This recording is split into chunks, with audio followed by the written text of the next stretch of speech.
शिवबाराज हे नाव समद्या मावळात गाजायला लागलं. आया बाया मुलं माणसं विठ्ठलाचं नाव घेतल्यागत शिवबा शिवबा असा गजर करायला लागले. तरुण ताठगडी गावागावातून स्वराज्यात सामील व्हायला लागले.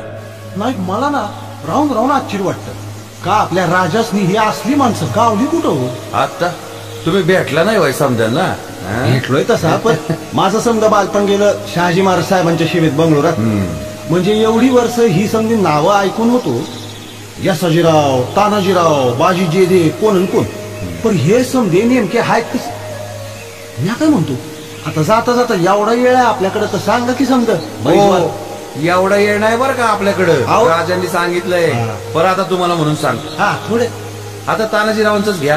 तानाजीराव राजांना भेटायला निघालं होतं पुण्याला. त्यांना माहिती पडलं होतं का मध्येच रस्त्यात कुठेतरी एक गाव लागतं, तिथं ती जत्रा चालू आहे. मग ती वळलं तिकडं. चला वळूया आपण बी, आपल्याकडे येळ कमी आहे. चला चला या. जत्रा होती इथं जवळच कोंढणपूरला, कोंढण्याच्या पायथ्याशी.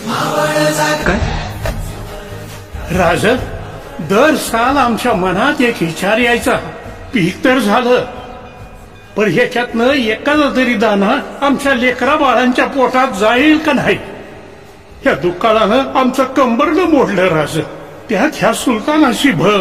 राज, मसनवटी झाली होती या गोकुळाची, पण पुण्यांदा तुम्ही त्याचं गोकुळ उभं केलं. नाहीतर हे सगळं त्या सुलतानाच्या मढ्यावर गेलं असतं, त्याच्या गोदामात गेलं असतं. सारखा सवाल पडायचा राज, हे समद थांबणार कवा. हिटली चीड स्वाभिमान शौर्य समद संपलं का काय. अशा वक्ती तुमच्या रूपानं शिवशंकरराव आता कुठं आम्ही सणवार साजरं करू शकतो.